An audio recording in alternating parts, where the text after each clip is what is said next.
La conquête de l'Ouest, qu'est-ce donc? Il s'agit en soi du long processus de colonisation par les Européens et les Américains du territoire qui s'étend entre la côte Est et la côte Ouest.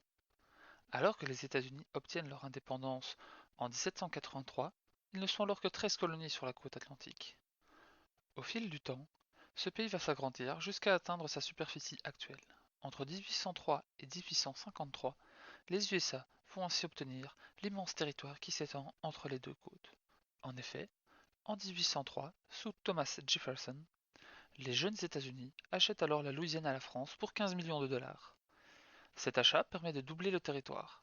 L'année suivante a lieu l'expédition Lewis et Clark qui a pour but de rallier la côte ouest en suivant le Missouri et en passant par les montagnes rocheuses. En plus des nombreuses découvertes scientifiques, cette expédition permet aussi de renforcer les revendications américaines sur l'Oregon qui est alors toujours sous contrôle britannique. Mais alors que l'immigration se développe dans les États-Unis, les USA doivent traiter la question indienne. Aussi, en 1803, le Congrès vote l'Indian Removal Act. Cet acte est mis en application en 1837.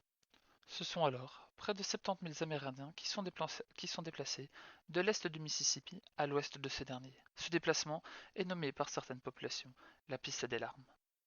Mais ce déplacement de population va prendre du temps, car il s'accompagne aussi de guerres indiennes contre notamment la tribu des Séminoles en Floride.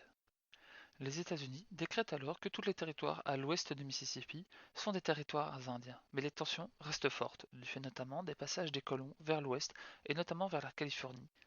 Ces passages s'accompagnent de destruction, notamment par les troupeaux bovins qui accompagnent souvent les colons.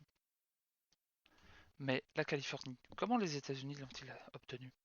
Il faut savoir qu'après avoir obtenu les anciennes colonies françaises d'Amérique du Nord, ainsi que divers territoires anglais, les USA vont se tourner vers l'ouest et les grands territoires appartenant alors au Mexique, indépendants depuis 1821. Le Mexique s'étend alors largement au-delà des territoires que l'on connaît actuellement. Malgré cela, il existe des tensions entre les États-Unis et le Mexique, notamment depuis que des colons américains s'étant installés au Texas, se sont rebellés et ont provoqué l'indépendance de la région. Le Texas, indépendant en 1836, rejoint alors quelques temps plus tard l'Union des États américains. Mais, comme au Texas, de nombreux colons américains viennent s'installer en Californie et au Nouveau-Mexique. C'est pourquoi les États-Unis demandent dans un premier temps le rachat de ces territoires au Mexique. Sans réponse de ces derniers, les États-Unis tentent de les intimider. Ils mobilisent des troupes le long de la frontière. Et ce qui arriva, une guerre éclate entre le Mexique et les États-Unis. À l'issue de cette guerre, les Américains annexent une grande partie des territoires mexicains au nord. Seront alors constitués les États actuels du Colorado, du Nevada, de l'Arizona, du Nouveau-Mexique, de l'Utah et de la Californie. Les États-Unis renforcent ainsi leur position à l'ouest, notamment après la cessation d'une partie de l'Oregon par les Britanniques. Mais c'est justement en Californie que va se produire un élément déterminant dans la conquête de l'Ouest, la découverte d'énormes gisements d'or en 1848. Ces énormes quantités d'or vont attirer de très nombreux migrants du monde entier, désireux de faire fortune en Amérique. C'est ce que l'on appelle la ruée vers l'or.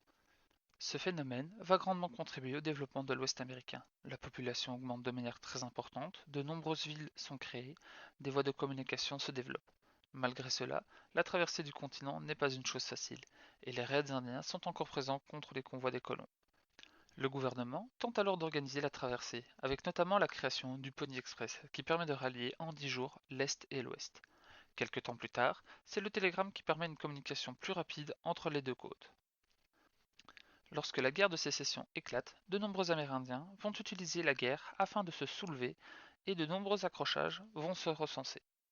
Mais, d'un autre côté, on voit aussi les troupes indiennes rejoindre l'un des deux camps. Durant la guerre, deux lois importantes sont votées dans le cadre de la conquête de l'Ouest. Il s'agit de l'Homestead Act et du Pacific Railroad Act. La première ligne de chemin de fer voit ainsi le jour en 1869, et cette voie va permettre le développement de nouveaux territoires. Quelques années plus tard, l'Oklahoma, qui était alors un territoire indien, est ouverte à la colonisation.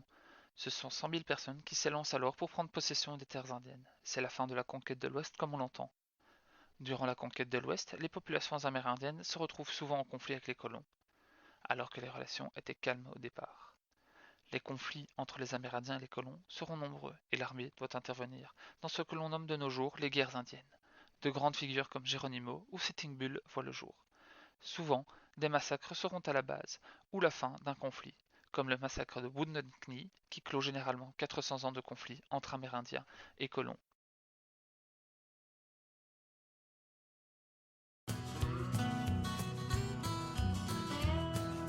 Alors, d'habitude, l'Amérindien que l'on voit, c'est un gars emplumé sur un cheval avec un tipi en arrière-plan. Donc il faut, dès le départ, s'imaginer que ce n'est pas ça. C'est ça pour une partie, mais en fait, c'est pas ça pour l'Amérique du Nord. Donc à chaque territoire, à chaque peuple, son adaptation. Donc, en fait, on divise l'Amérique du Nord en 10 aires culturelles. Et ces aires culturelles sont basées à la fois sur le paysage, sur le langage et sur la manière de vivre. Donc il peut y avoir des nomades qui vivent dans le nord et qui ont un habitat fragile, comme des gens du sud-ouest qui font l'agriculture et qui ont un habitat en pierre. Et encore, par exemple, au nord-ouest, des gens qui sont en fait pas agriculteurs, qui vivent de la chasse et de la pêche, mais c'est tellement abondant pour finir, leur habitat est permanent. Donc il y a vraiment tous les cas de figure en Amérique du Nord.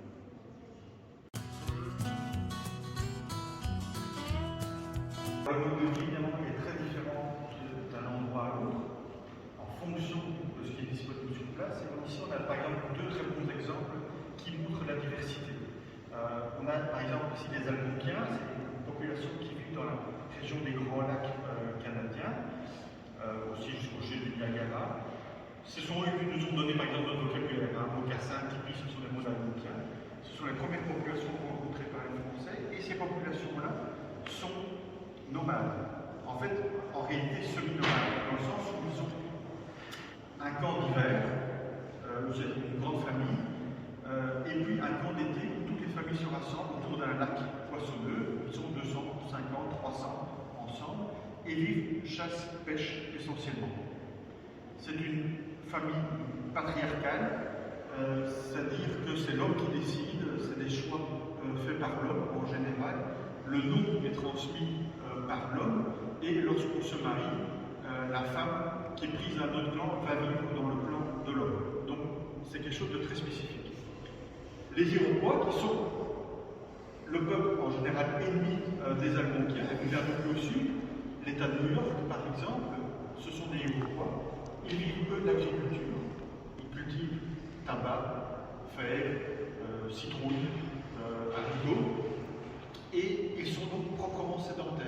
Ils ont donc du coup des grands champs et du coup une habitation qui est beaucoup plus en dur, avec des grandes, ce qu'on appelle des long houses, des maisons longues, avec du coup une palissade. Pourquoi? Pour se protéger des cultures et les gens qui pourraient les attaquer pour voler justement leur culture. Et cette société-là est tout à fait l'inverse, dans le sens où elle est matriarcale. Et donc, c'est la femme qui décide.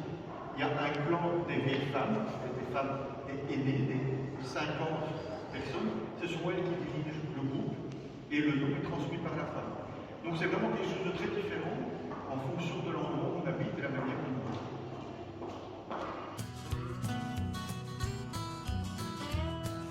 Effectivement, il y en a une très grande qui est basée surtout sur l'arrivée des Européens.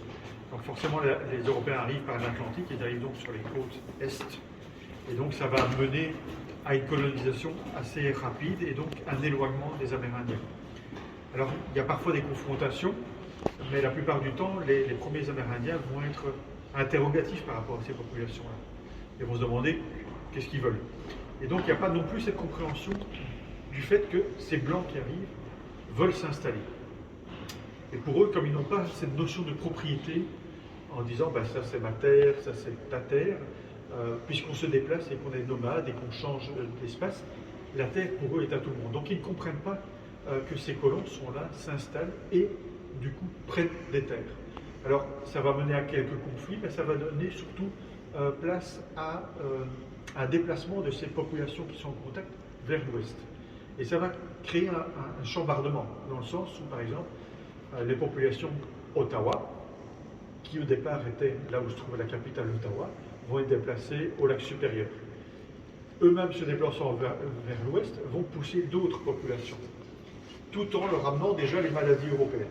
Et donc on a des descriptions comme ça de colons américains qui prennent de plus en plus de place vers l'ouest et vont tomber parfois sur des zones qui sont semi-désertiques, dans le sens où les populations sont mortes à 80% des varioles, grippes et autres amenées par les Européens. Donc dans un premier temps, on va dire que l'Est est colonisé avec des installations, les premières colonies connues de Virginie par exemple, et puis il va y avoir une conquête de l'Ouest. La conquête de l'Ouest, c'est quand même relativement tardif, hein. C'est le début du 19e siècle. San Francisco, donc, qui est rejoint sur la côte ouest, c'est 1849, donc c'est vraiment très tardif.